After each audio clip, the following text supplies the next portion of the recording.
guys, welcome back to Sanditon Chronicles, or the Sanditon Chronicles. This is my 4th attempt to record this. Kid you not. I'm sorry. You're gonna get 2 this week, okay? I'm gonna reward you by giving you 2 because this is the Babington episode that I tried to record before I went on that convention and it had no audio. And then I came back and I tried to record it again and I thought I was recording. It said record and then 20 minutes went by and I realized I hadn't recorded for 20 minutes. And then it was scheduling conflicts and my kids running around like crazy. So this is my 4th attempt. I have my husband downstairs with my children because it's a Sunday. So yes, I am recording this the day this is coming out. I apologize. But I don't know what the world has against Babington, because how can you have anything against that man? That beautiful, beautiful man. How can you have anything against him? But that's the episode I've been trying to record. So I'm going to reach over and get my coffee. Place is a little too far from me.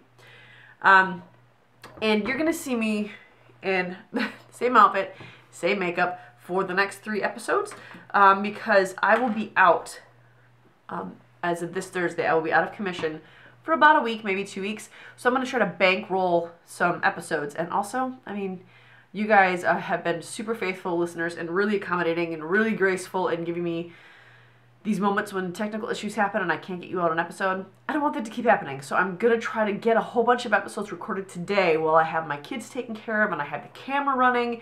So I'm going to try to see if you can see what picture is back there. Because I still have all my pictures from Liana, so I'm just redoing those. Instead of doing 2 at a time, I'm just doing 1 now. So I'm trying to see if you can tell who's in the background or if I changed it at all. We'll see. But the next 3 episodes that are not a recap are going to be me just like this. I do shower, I do take care of myself, but I'm going to record them all today. And I don't really want to change outfits in between everyone, so I know you'll understand that and give me grace. Anyway, let's talk Babington. And again, I'm saying again because this is what I said in the other 3 attempts I tried to record. That first one that I recorded, I was so proud of how that episode turned out. I was so proud of, like, I actually finished my first Babington recording. I was like, oh, this is going to be so good. And then there was no audio. And I've been really discouraged because I've been trying to remember all the points I made. And I feel like I'm missing something. I'm feeling like it's not as good. It doesn't have that much of a pop as it did the first time I recorded. So bear with me as I kind of try to go through that and get all those points settled, situated, and in here. I'm going to try to make it as good as the, as the recording that never was. So Babington is... Mark Stanley is an awesome actor, first of all. That has to be said, right? But Babington is one of my favorite actors, or one of my favorite characters. And not because it's Mark Stanley, and not because he's a gentleman, not because he's connected to Sydney. He is one of my favorite standalone characters because I think he is the best man in this show. From a human standpoint, from a personal standpoint, he is the best man in this show. Yes, there's Arthur, who's very altruistic. Arthur cares about other people more than he cares about himself. That's very evident. However, we don't get to see a lot of Arthur's protective side. Like, we have a well-rounded view of Babington. And Arthur, we haven't been able to see that yet because there's always been Diana in the background hovering, caring, telling him what to do, and him listening to her, like that scene on the hill when he says next time, or the doctor says next time, you know, try to take it easy. And she's like, next time? No, we will not have a next time. And he says, as you wish, sister. So we didn't get to see that protective side of him. Hopefully that'll come out in the season 2 when Diana's not present. Maybe Arthur will come into his own. But as it stands in season 1, Babington is the best, well-rounded, genuinely good, altruistic person on the cast. Or character on the show. Not necessarily person on the cast. That sounded like I was talking with the actual actors and actresses, which I was not. So, I love him for those reasons. Now, when we first see him, I think it's interesting that Sydney has him as one of his best friends. Yes, he's got the money. Yes, he's got the title. He's got the connections. He's got all that stuff that would endear a man like Sydney to him. Absolutely. But Babington is very intuitive. And he is very, what is the word I'm looking for? Oh my gosh, seriously, COVID brain is a real thing. It really is. And I will tell you this one thing that I remember from the first recording that had an audio. I was struggling to remember the word for street. I was saying, they walked down the, oh, what's it called? And I remember saying, you guys are going to laugh when you realize what I'm trying to say. So now I can't, like, remember the word for this. He is very intuitive, is I think the word I'm trying to go for. When he sees people, and he's watchful, and he's very, like with Sydney, there's been several times when they, especially in the tavern, when he would say things and Babington would just watch him before responding. Let Crow be Crow, and Babington would just kind of watch the conversation play out before he said his piece. He did that in episode 8 at the ball scene. He just kind of watched him for a minute and then figured out what he was going to do. So the fact that Sydney tries to hide who he is from the world and he still gravitated towards Babington, that should lead us to the conclusion that Babington is the type of person who can heal things in someone else, the type of person who can allow you to be really who you are without fear. And that says something really about the nature of that character. That says something about the kind of man Babington is, the kind of way he was written to be a good man, an honest man, a man of integrity, and a man of values, and a man who's genuinely wholeheartedly good just for the sake of being good. He didn't gain anything by seeing anything from Sydney. I mean, he had more wealth than Sydney. He had more pull than Sydney. He was one who was friends with the Prince Regent. So it's not like Babington had an immense amount to gain from being friends with Sydney. It was the other way around. Yet Sydney still chose him. Okay? So that's one thing that I want to point out that I find very interesting, that I think Sydney probably gravitated toward Babington because Babington could heal something in him. Babington could know who he was as he was and still love him as a friend. And I think that's something that, I mean, everybody craves that. But Babington gives it out, I don't want to say so willingly, but he gives it out with great discernment. And he also does it in a way that doesn't make you feel like you owe him anything. It doesn't make you, well, I'm saying you, like I'm a part of his circle of friends. But he says it in a way that doesn't chide you, doesn't make you feel ashamed of what you struggle with. He is just there because he's a good person. And I like seeing his protective side come out too. You know, you see that when he interacts with Esther over Edward, right? You see him in kind of his coming to Sydney's aid. That's his protection of him. You see that he's still friends with Crow. And honestly, I've been thinking a lot about their friendship, about Crow and Babington and Sydney. And I can't really tell, like, if Babington and Crow were Sydney's friends from before he met Eliza, like back from when he was away at school, if they met there. But they kind of give off that vibe, don't they, the three of them? They kind of give off the vibe of their old college friends or their old school friends, and they've just maintained that friendship, especially Babington and Crow. Maybe Sydney's a newcomer. Maybe they met through business when he returned from Antigua. But Crow and Babington for certain. I mean, the juxtaposition between those two characters is funny in itself, because Babington is as good as he is. He also has whimsy to him. He's not just serious all the time. He has whimsy to him. He's jovial. He's genuinely joyful and happy character. He's carefree, right? And then you see Crow, who by his own words, his sole purpose is to imbibe and genuinely make an ass of himself. He's not anywhere to work. He just wants to enjoy life, have it be one big party, right? And Babington has a little bit of a measure of that, but he's also responsible. Like, he understands, okay, yes, there's a time for levity, but there's a time for work. There's a time for fun, and there's a time to be serious. He understands that. But I think more than anything, I think that's one of the things that pulls him and Crow together too, right? Because him and Crow, they're very good friends, and Crow allows Babington to be that jovial kind of guy, and Sydney allows him to pull back and be more serious and introspective. And it allows Babington to take, it's a weird role of advice he could play on both sides.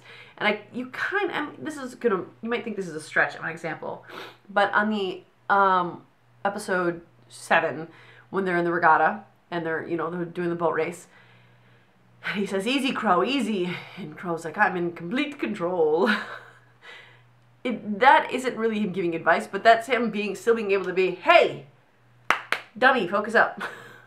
And he gets that freedom from both of them to be able to do that, but also they both allow, I mean, Sydney's a very serious character. He's very dark, he's very mysterious, but even he imbibes, right? We see in episode 3 that he is completely hammered because they were able to convince him to keep drinking. So he has these friendships that allow him both levity and seriousness. They allow him to be carefree, but also they allow him to use his instincts, which are very good and almost always spot on. And he cares about other people. Babington genuinely cares about other people. He sees that there isn't a real need for him to always be concerned about himself. You know, the gentry back then, oftentimes, you're and I suppose it's kind of like this today. You're more concerned about yourself, your well-being, what advantages you can make, how well you're doing. And I feel like because Babington is very sure of himself, and I don't mean arrogant, I don't mean egotistical. He knows exactly who he is. He knows exactly what he wants in life. He knows exactly who he is, and he's satisfied. He's not reaching for that next big thing. He's not reaching for the great breakthroughs. He likes his life. He's genuinely happy and content with what he has. And you kind of see that in how he reaches out for Esther, right? Because Esther, she doesn't have a title. She doesn't have money. Her stepbrother is a lord, yes, but they're dead broke. And Edward being a lord and Babington being a lord, there was probably some sort of understanding, or at least general knowledge in Parliament, that Lord Denham was scant, right? So I'm sure it wasn't a shock that she had nothing. Yet she's in this dingy little town in a home with leaky roofs, living with her brother. She's an orphan. And that's who Babington gravitates towards. Because he doesn't care. And he even says in episode 8, I don't care what people think.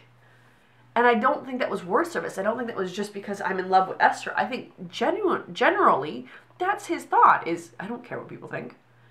I know who I am. I'm confident in who I am. I am happy, and I want to continue being happy, and I want to make others around me happy. I really think that's Babington's whole persona. And it's one of the reasons I love him so much. And even with Charlotte, like, he talks to Charlotte. Charlotte is, yes, she's a gentleman's daughter, but she's a broke gentleman's daughter. And she doesn't have a lot of money. She doesn't have a lot of finance. So even her, we see in episode 6 where Babington is talking to her. He's seeking advice from her, which is really something, because he is a lord, seeking advice from a lowly gentleman's daughter. And seeking advice from a woman at all. He's bearing part of himself to her when he says, can I ask you something? Is it possible? Like, he's seeking, he's so sure of himself that he's asking a woman advice about women. I don't know that that was very common in that time, especially for lords and viscounts and people of the higher ranks of Parliament. I don't think that was very common. And now, mind you, a lot of my Regency knowledge, it's not because I studied it. Okay, I mean, I did, but on my own. I mean, it's not like I went to school to study. I'm no Paula Byrne. Okay, I'm not her. But a lot of my Regency knowledge comes from reading Jane Austen's books and reading other books of that period. I did study literature in college, but not all literature is accurate. But what happened is as I would read these Regency pieces, I would get really interested in how things worked, of even right down to food, even to how family systems work, of how the financial systems worked, of how social atmospheres worked. So I would go and study those on my own. All right, so that's where all my Regency knowledge comes from. And maybe some of that information is wrong, and please feel free to correct me if I'm not accurate on something. But as I talk about something, I feel like I'm fairly accurate about it, and that's why I'm saying it. But I know that what would happen with the Lord, and I don't know if it's still like this, because, I mean, the monarchy today is cool. When I went to London, I was like, yeah, the Queen's out, woo woo. But I don't really study the monarchy today. I don't really study the gentry today, or the lords, and what is the name that I need for, like, lords and viscounts? There's a specific name. I keep saying Parliament because I know they're all a part of that, but I don't know they're not really royalty. But anyway, you know what I mean. In that group, I don't really study how they are today, but I believe that back then, if you were a lord, that meant you came with an estate.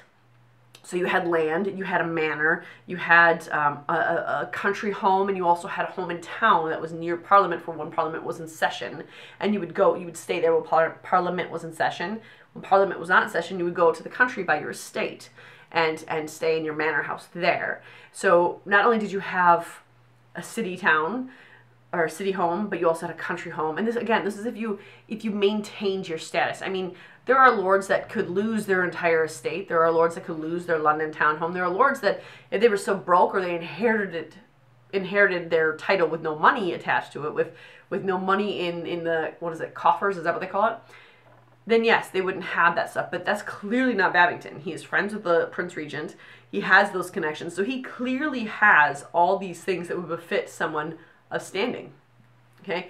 So knowing that he has all the financial means and needs paid for already through himself, through what he does, through his title, already taken care of. He doesn't need to grow his wealth anymore. He doesn't need to make a marriage of connection. He can afford to make a marriage of love.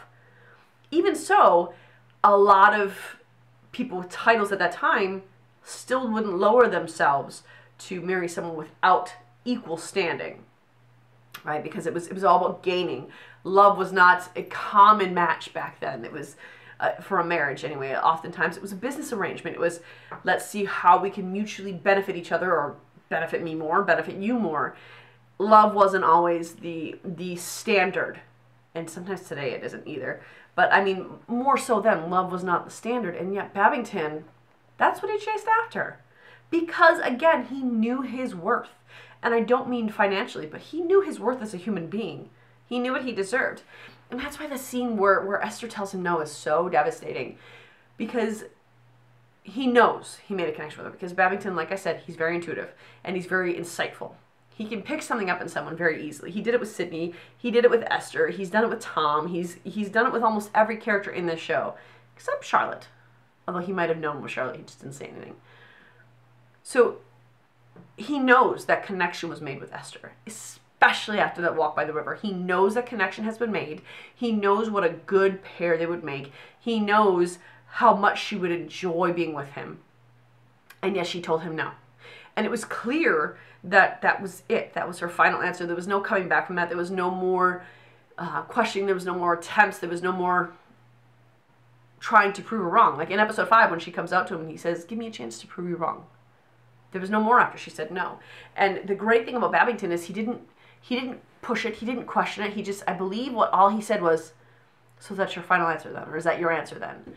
And then she says something, sorry, my dress was caught under my chair. It was driving me crazy. And then she says something about how they could he ever think that they would be a good pair. And I think Esther was saying that because she didn't think she was good enough for him, because I think she understood his worth too. But Babington didn't fight it because he doesn't deserve that, and he knew he didn't deserve it.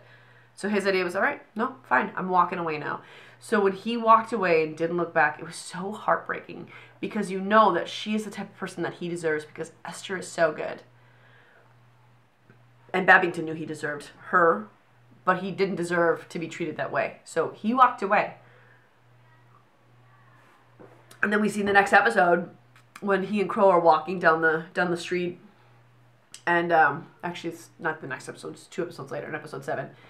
And he's looking around, and Crow says, "You're not looking for that dreadful denim woman again, are you?" And he said, "Oh, no.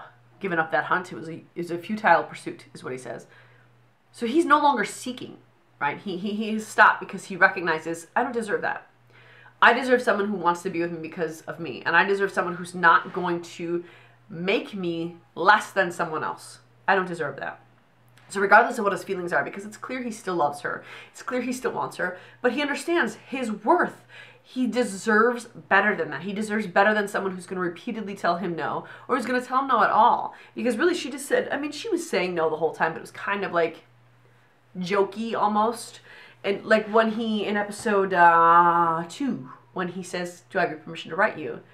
And she says, "If you wish, how does she word it? She says something along the lines of, "If you wish to be given disappointment." So I'm paraphrasing. And he's like, "Okay, I will then." And then she says, "Why do you persist?"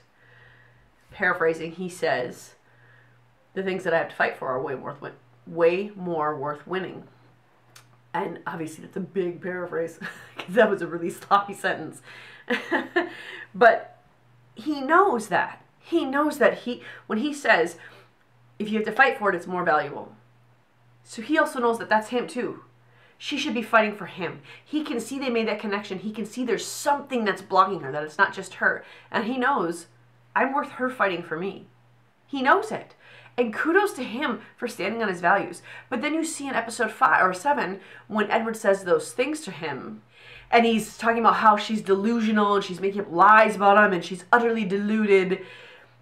Babington has paid enough attention to her, because he's a good human being and recognizes that she is too, that it immediately tips him off, because he still loves her. And it doesn't matter that at that point, yes, he deserves better. He deserves someone who's going to fight for him as he would fight for them. But at that point, his concern wasn't even, oh, there's still a chance, or, oh, I should go to her. His thought was, Something terrible must have happened to her. Something terrible must have transpired. I not only need to figure this out, but I need to help her through this. He was rejected by this woman. He understands that his value is greater than her rejection. And that is one of the reasons why he is so confident in himself to just go and help her out of this. So when he goes back to her house, when he goes back to Denham Place, or, Denham Place. Sometimes I mix up Denham Place and Sanditon House. But he goes back to Denham Place, and he doesn't let her turn him away this time, because not only did Edward tip him off that something was not okay, that something terrible had happened, not only is he tipped off by that, but by her expression and the way she's refusing visitors, the way she is packing up her house, he knows well enough, because he pays attention to other people, because he cares about them. You see that in Charlotte, you see that from him to Charlotte, from him to Sydney, from him to Crow, from him to Esther, even with Edward. He paid attention to Edward. And that's why what others could have what Crow obviously took as innocuous, Babington saw, okay, this is something. This is not nothing. Something has happened here, because he is also out of the norm. So he understood right then. And I think part of him was thinking too that if I don't go see what happened here, if I don't try to help, Edward might ruin her. You know, he could have even been thinking as far as that. But he knew these people well enough. He didn't know them that long. I mean, if you look at it, just the length of time that Charlotte has been in Sanditon, that's as long as Babington has known them. And Babington hasn't been there the whole time. He came and went from London, right? And there's a couple episodes where Babington doesn't even appear. So it's not like he spent every moment with them. But the time he did spend with them, he cared enough about them to figure them out. He cared enough about something other than himself that he made an attempt to understand the people around him, and he was successful in it. And that's why what Edward said had tipped him off. So when he goes back to Esther, and she's saying all these things, and she's saying, you know nothing, and he will not let it go, because he can tell she's broken. And he even says, I come here with no expectation, just as a friend. I mean, that's the kind of guy Babington is. I'm in love with you. I want to marry you. I've offered everything of myself to you. You rejected me. But I still desire greatly your happiness. That's the kind of man Babington is. And so when he says that to her, I come here with no expectations. I just want to be your friend. But I know that you've been trapped. I know that you've been imprisoned. I know that something terrible, I don't know what exactly, but I know something terrible has happened. And I want to protect you and shield you from what the world is going to throw at you. And I want to protect you and shield you from what you are going to throw at yourself. Because Babington is perceptive enough to know it's not just the world that's going to be coming at her. Esther's going to be coming at herself. And I think that even the small amount of time, and it was a small amount of time that Babington had with Esther, because remember, a lot of his letters were mocked by Edward, not really read by Esther, not responded to by Esther, but by Lady D. He didn't spend a ton of time with her. But when he was with her, he put everything he had into understanding her character, her motivations, to kind of breaking down her walls little by little. And that's what he did.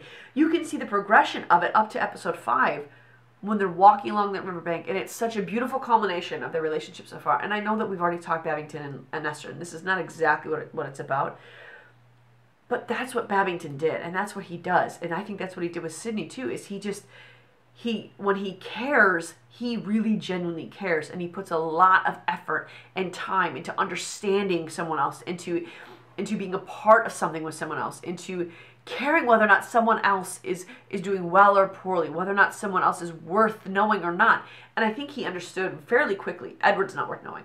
So while he didn't put a lot of time into Edward, he put enough in to know what his worth was. With Sydney, he put enough in to know what his worth was too, and that's why he stayed with them. Same with Esther, same with Charlotte, same with Crow. They all are worth being connected to. And he saw that because and I think it comes from a place of his own assurance. He was so sure of who he was. He wasn't a man who was still trying to figure himself out, trying to figure out what he would do, what he likes, what he doesn't like. He didn't have to figure that stuff out anymore because he's already got it down. He already knows it. He already understands it. And I think that's one thing I love that we get to see in him is his protective nature. He protects those who cannot protect themselves. Even in the dance scene, I don't think it's just because it was Esther. I think he would have done it for Charlotte. I think he would have done it for Georgiana. I think he would have done it for anyone, even who wasn't connected to them. When Edward came in that ballroom, he stepped right in front of Esther. And again, yes, that was Esther, but I don't think it would be limited to her. I think that if anyone else was being attacked or seemingly about to be attacked by someone else, Babington would have stepped in the way. because that's the kind of man that he is. And so we get to see that nature in him come out. We get to see him stand up for the little guy, so to speak. We get to see him be that protective guy. And it didn't matter who Edward was, what his position was, what he'd done. If he would have been muscular, I think Babington would have stepped in no matter what. And Babington told him to leave. And even then, it's not like he threw a fist at Edward, right? Although I would have loved to see him knock Edward out. That would have been great. Not fitting with the times and not fitting with Babington's character, but I still would have loved to see it. I mean, am I wrong? Wouldn't that have been great if he just took one good right hook to his face? We're going to have an Edward spotlight sometime here in the next couple episodes. That's going to be fun. But Edward gets in his face, steps in front of Esther, blocks his view, protecting her from his words, because I think Babington also understands that with Esther, there was not a whole lot, and I don't think he knew there was, but I think he could tell there wasn't a whole lot of physicality that she was being imprisoned by, but rather it was a mental struggle. Because really, I mean, Edward used his physicality with Esther when he wanted to get a certain response out of her, like when she told him to tie up her stays, right? He was very touchy-feely then. When she came back and said, I forgot how to laugh, he said, I can make you do so much more. He only used it, and only in brief moments, to prove what hold he had over her. And I mean, as far as we know, anyway, we only come into them in the last bit of their relationship, and there could have been a whole lot more before that connected them. But I think that Babington had an understanding that his words, Edward's words, were just as powerful and could be just as painful as anything else. So he almost like put himself as a direct barrier between Edward and Esther. Yes, he was shouting things out and embarrassing her, but Babington got in his face and said, you need to leave. You need to leave now. You need to leave. He didn't use his fists. He didn't use his body until Esther said go. And then Babington was like, all right, let's go. And he carried him out. And even then, he wasn't using his fists. He wasn't being violent. He was simply protecting someone worth protecting. And he knew she was worth protecting because he had put time and effort into her. Now, how many men in that time period can you say, obviously none of us live in that time period. Obviously, a lot of us, what we have is third-party information or information from an author or someone in that time, and it might not be accurate. But from the pieces we can pick up then, how often or how common was it that a man would put time into protecting and knowing someone who is less than them? I don't think it was very common. You know, I don't. And I think that Babington is just, because he's so good and because he's so self-assured, it allowed him to do that. And of course, I get that this is a script that is not all Jane Austen anymore, especially this part is not Jane Austen. This came after her, so this is no longer Jane Austen piece, and it's written by modern-day scriptwriters. But you have to remember that these modern-day scriptwriters also have people like Paula Byrne, and they also have, who is the literary supervisor on Sanditon, and they have the historical advisor on the show to make sure that it's kind of set in stone. And if you haven't watched my Paula Byrne interview, go back and watch that. You can watch on the podcast channel, or you can watch on our YouTube channel where you actually see the video. Actually, the podcast channel might also have the video. But there were times when she's like, no, this would not have happened, so we can't put that in there. Or, well, I think it might have happened like this, and that would be put in there. So you know that she wouldn't sign off on something that wasn't really accurate, all right? So this is written by modern people, but these things did happen. They were just rare. They were very rare. And I think that that's the other beauty of Babington's character, is that he is a rare breed of man. And I think that that's one of the reasons he's perfect for Esther, because it's a true happy ending. You know that no matter what Esther felt about him in the beginning, that it was going to result in a true happy ending for her and for Babington, because Babington completed her. Babington softened her a little bit. Not that Esther needs to be soft, and I don't mean like her personality changed. I just mean that because Babington is so sure of himself, because Babington is so good, because Babington is so intuitive, and he is so able to ascertain people's real motivations and who people really are, Esther is going to be able for the first time to be more free. That final scene that we see of Babington and Esther, when she wakes up and she says, oh, I thought I was in the wrong place for a moment. He's like, I hope you weren't happy. Her expression, and again, this is a testament to Charlotte Spencer, but her expression just seems so much more free. She seemed so much lighter in that moment. And Babington was so soft, and he was so, even in that moment, that's the other thing, is that he was unafraid to be vulnerable, right? In that moment when he says, well, I hope you weren't unhappy. That's him being vulnerable. He's so sure of himself that he is unafraid to say, you know, sometimes I get a little self-conscious and I want to make sure that I make you happy. I want to make sure that, you know, you love me. And what a beautiful person that is able to be that vulnerable and is able to show that side of themselves. And more than that, he's able to really let someone else in. It's hard for me to do that now. And I'm in a solid marriage. I've been with my husband for, next year, I will have been with him for 20 years. No. Yeah, 20 years. Holy cow, 20 years. Over half of my life. Over half of my life I will have been with my husband. And I still sometimes find it hard to be vulnerable. I still sometimes find it hard to let him in and let my walls fall down. And that's 20 years. Babington and Esther didn't have nearly that long. But Babington was so aware of how good he was. And I don't mean like, I'm so good, I'm the best guy there is. I don't mean that. I mean, he was just very much aware of what he had to offer. Not just financially, but emotionally. He knew he could make her happy because he understood where her pain was, because he paid attention to her. He understood where Sydney's pain was because he paid attention to him. Even in episode 8, and I love that scene when he goes up behind Sydney and he just kind of watches him for a minute. He looks from Charlotte to him, and then he watches Sydney a little longer and he says, well, what are you waiting for? You haven't been able to take your eyes off her all night. Sydney says nothing, just a little smirk. And then Babington watches them a little bit longer, and then he says, well, I wish you every happiness, or I wish you luck, something like that. Because that's him saying, I see you, Sydney, I see you, and I see that need, and I'm encouraging you to go get that need. He didn't need to say much else, because that's the other aspect of Babington, is he speaks to his friends, to the people around them, in the way that they receive it. Have you ever heard of the 5 love languages, where there's, there's acts of service, there's giving, there's physical touch, there's quality time, and then acts of service. Did I say that? Acts of service, gifts, physical touch, quality time, words of affirmation. Those are the 5. Okay? It's almost like Babington has figured that out. And he speaks to everybody as they need to be spoken to. With Esther, he is witty, and he is direct, and he speaks to her love language in that, you know, she likes to be a little more sardonic. She likes to be a little more sarcastic and biting, and he rises to that occasion. He knows, because he's paid attention and because he's put time and effort into knowing who Esther really is, he understands that, okay, she doesn't really feel this way. And that's why there's a couple times when she says something about him and he laughs outright and he says, oh, really? Because he knows that's not really what she thinks. Because he has put time into studying her, to knowing her. Which, by the way, is what happens when you court someone, which is why that process is so important, even today. And honestly, I don't think we have enough of that today.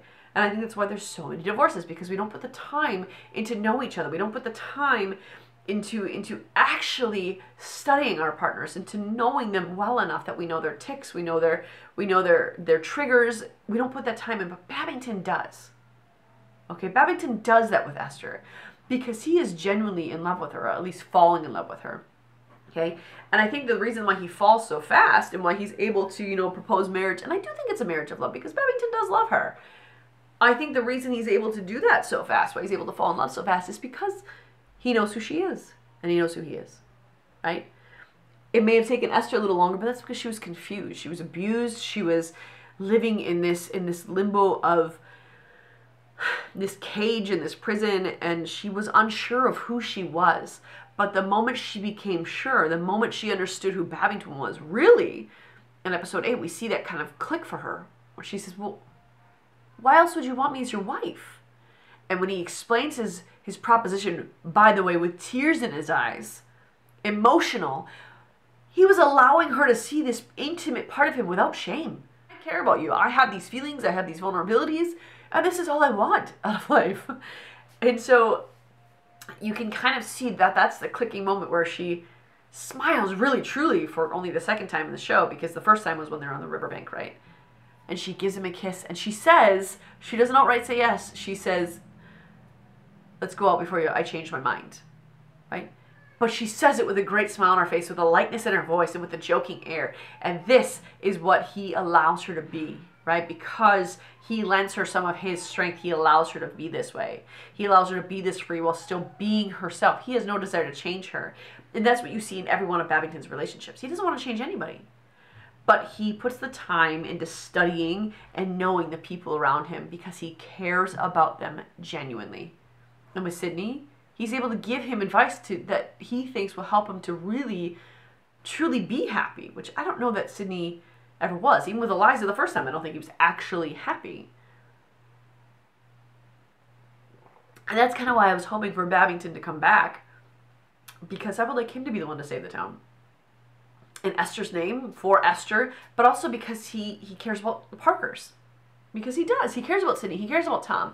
And I think that knowing Sydney as he does, the moment he would have heard about, and of course, it is his wedding that Sydney shows up to with Eliza, but Babington didn't really have a whole lot of control over that.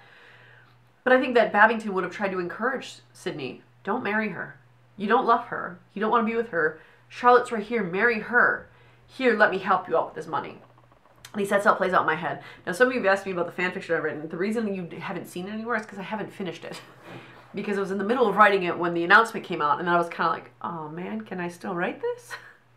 Because it was a Sidlot happy ending. So I stopped writing it for a while, and I haven't picked it up since, actually, since the announcement that Theo wasn't coming back.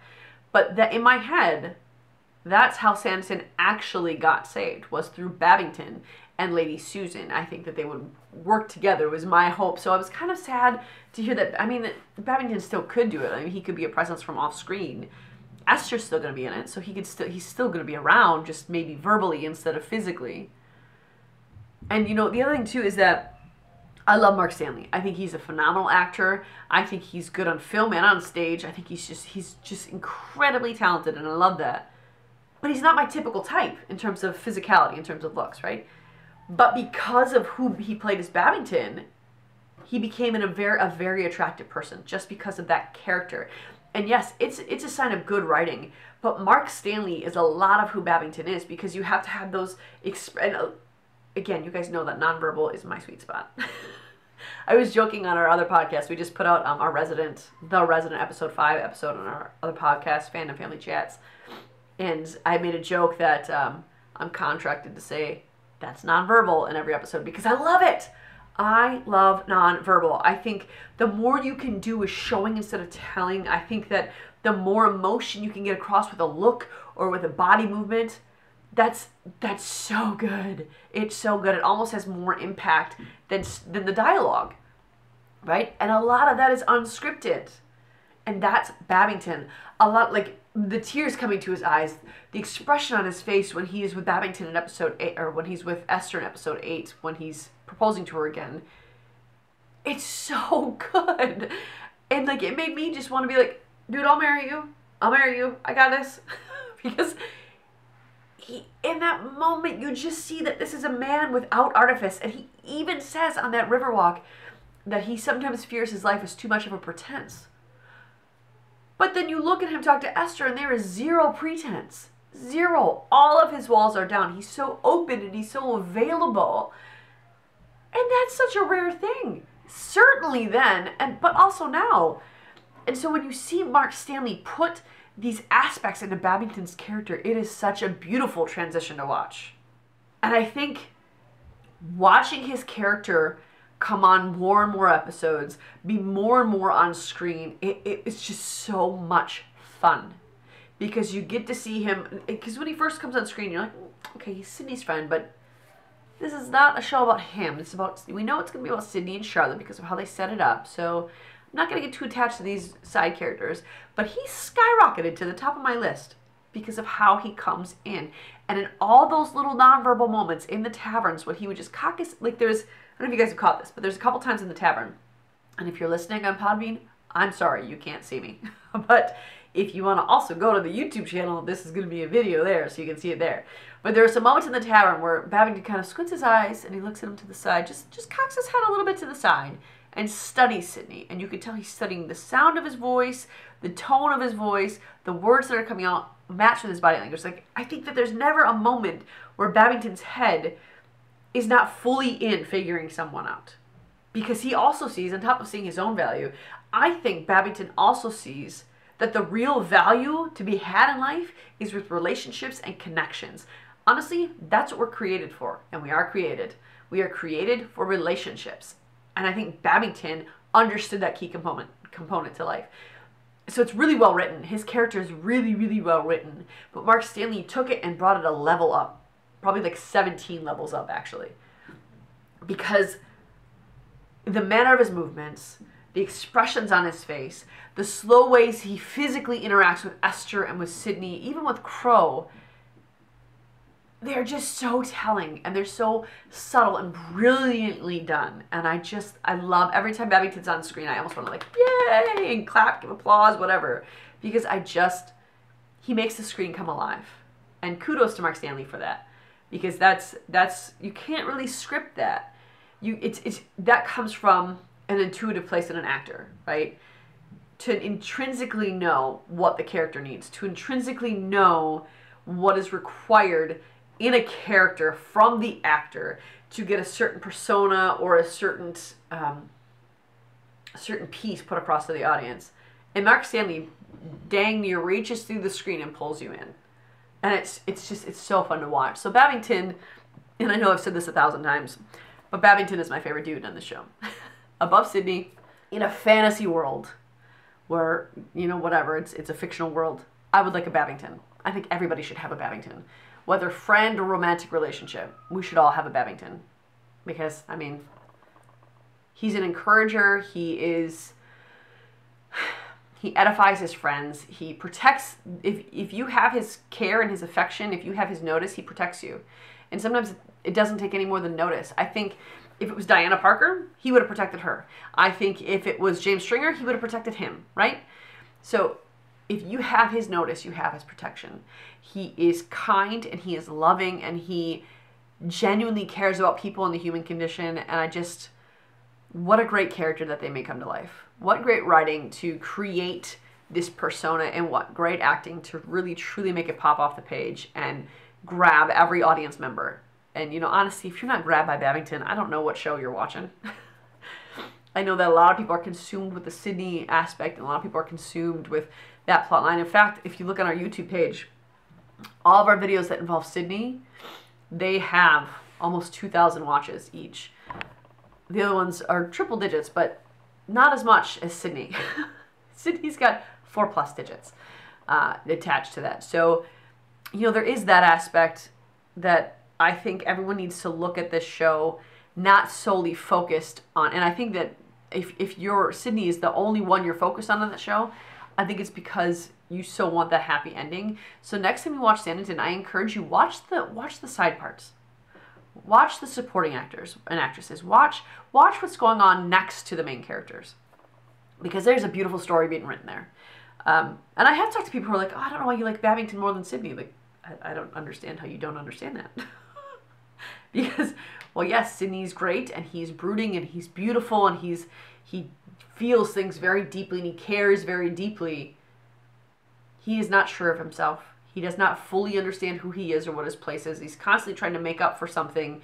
He makes the right choice, what he thinks is the right choice, unbeknownst or uncaring how, I don't think it's uncaring either. How am I trying to say this?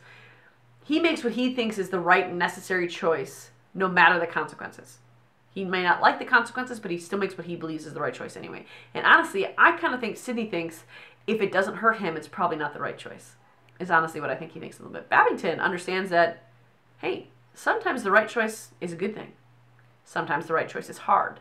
Sometimes there's joy, sometimes there's pain. I think Babington is so much more well-rounded because he understands that. Because he, again, for the 20,000th time in this episode, he understands who he is as a person. He is confident in who he is. He is sure of himself and who he is. He has no doubt of what his personal worth is. So I cannot speak highly enough of Babington. I don't know if there's anything else I can say to convince you of his worth, of his value, of who he is as a person, as anything. I don't know if there's anything else that I can say.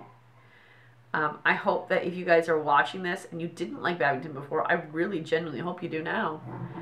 Because, I mean, this dude's awesome.